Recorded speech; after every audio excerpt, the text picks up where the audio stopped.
మన తల్లిదండ్రులు మన కుటుంబాన్ని ప్రేమించడం నేర్పిస్తే రాష్ట్రీయ స్వయం సేవక్ సంఘ్ దేశాన్ని ప్రేమించడం నేర్పిస్తుంది.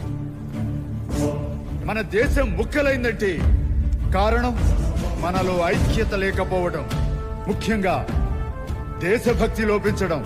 మన తల్లి భరతమాత ముక్కలు ముక్కలైన దృశ్యం మన కళ్ల ముందు కనబడుతుంటే ఎట్లూరుకుంటాం?